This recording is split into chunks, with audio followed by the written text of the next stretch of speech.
Assalamualaikum warahmatullahi wabarakatuh. Anak-anak, kita eh, berjumpa lagi dengan mata kuliah fisika. Kita menginjak ke bab 4, yaitu tentang gerak lurus.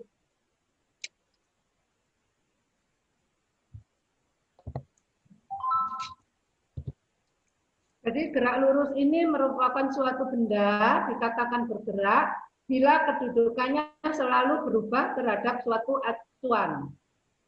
Sedangkan ilmu yang mempelajari gerak tanpa mempersoalkan penyebabnya disebut kinematika. Untuk menghindari terjadinya kerumitan gerakan benda dapat didekati dengan analogi gerak partikel atau benda titik. Dan gerak lurus disebut juga sebagai gerak satu dimensi.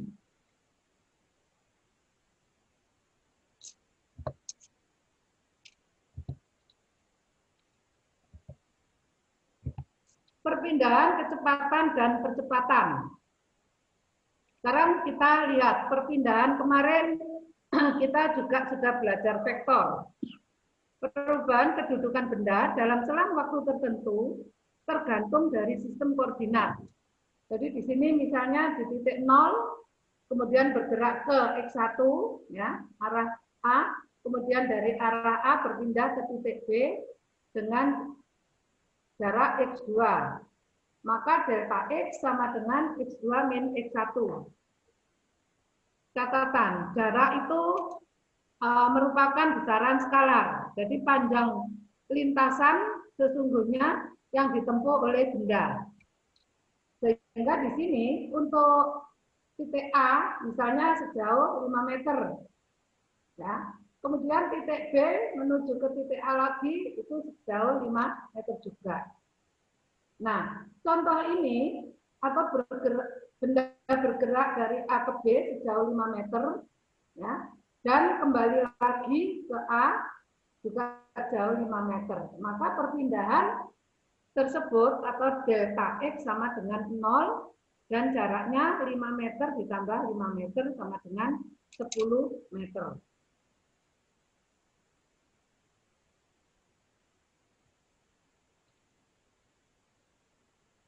Kemudian kecepatan, ya. Jadi kecepatan tadi yang disebut skalar tadi. Bila benda memerlukan waktu T untuk menempuh jarak X, maka kecepatan rata-ratanya sama dengan jarak total yang ditempuh dibagi waktu yang diperlukan. Atau V sama dengan X dibagi T.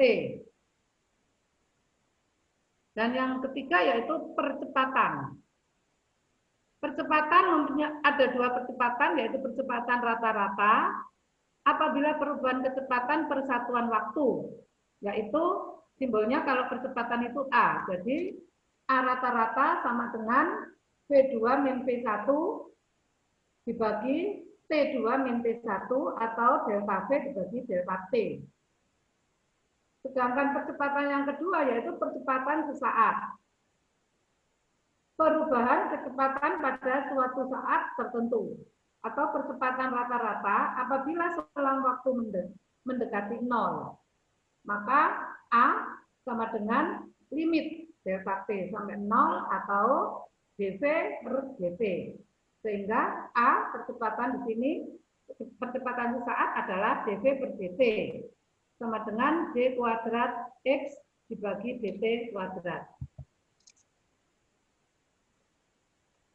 Untuk gerak lurus beraturan atau GLB.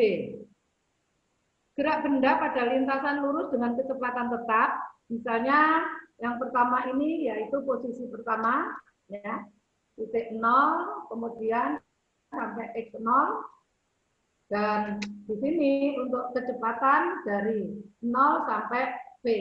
Nah, untuk kecepatan di sinilah kecepatan konstan. Jadi catatannya percepatan di sini A sama dengan 0.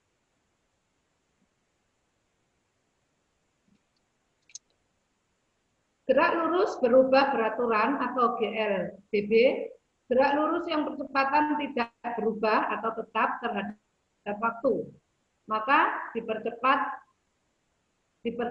secara beraturan. Jadi ini posisi awal pada gambar ini, kemudian di sini dipercepat pada gambar yang kedua. Inilah hasil yang kita lakukan dari posisi awal ke benda yang dipercepat menjadi mempunyai kecepatan di sini. Jadi masing-masing di sini punya formulasi atau rumus. Untuk posisi yang awal, X sama dengan 0 plus V0T plus setengah AT kuadrat, atau X sama dengan V0T plus setengah AT kuadrat. Sedangkan pada percepatannya berarti A-nya konstan.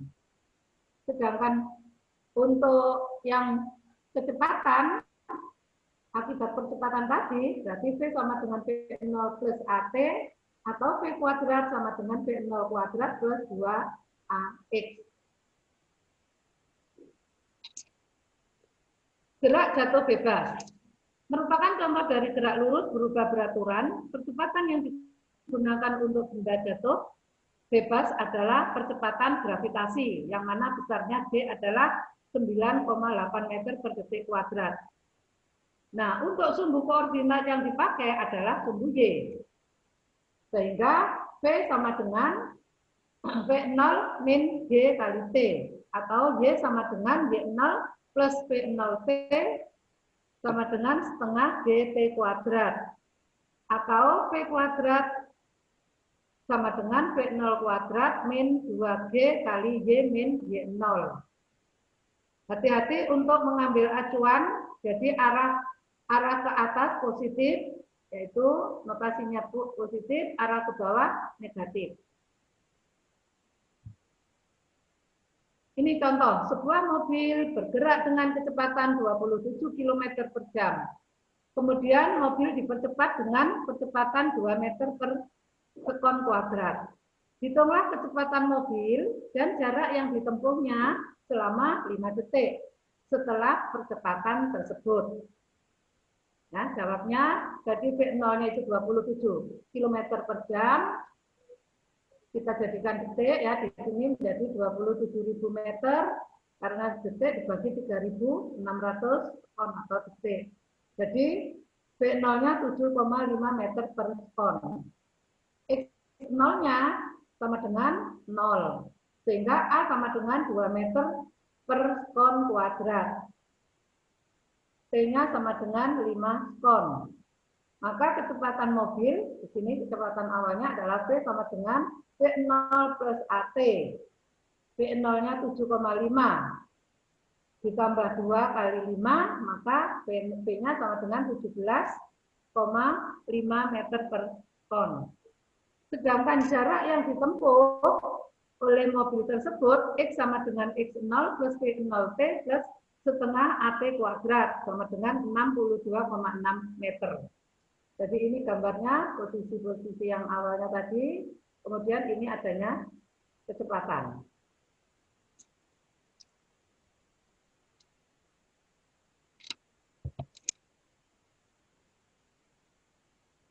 Contoh kedua, seorang pemain baseball melempar bola sepanjang sumbu Y dengan kecepatan awalnya 12 meter per detik atau per sekon. Berapa waktu yang dibutuhkan bola untuk mencapai ketinggian maksimum dan berapa ketinggian maksimum yang dapat dicapai bola tersebut?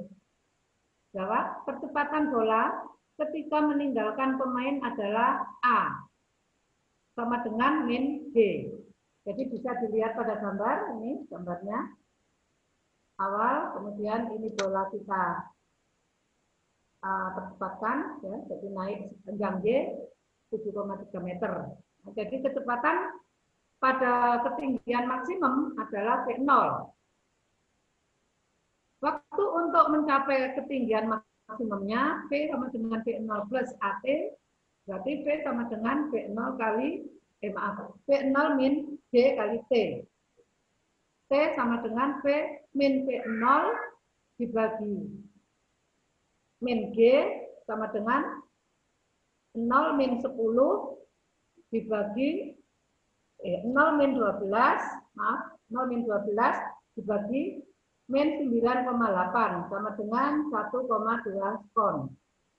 Sedangkan ketinggian maksimum yang dicapai, berarti V kuadrat sama dengan V0 kuadrat min 2G kali Y min Y0.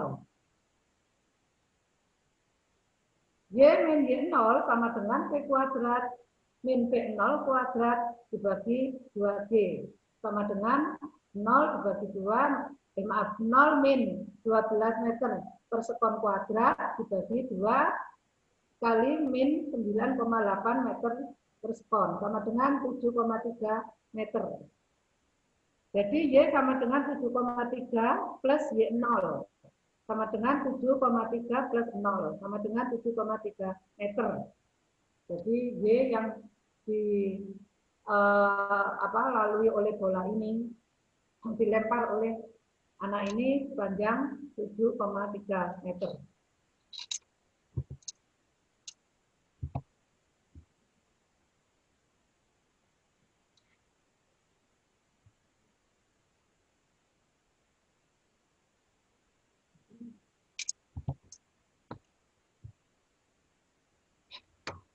Ya, begitu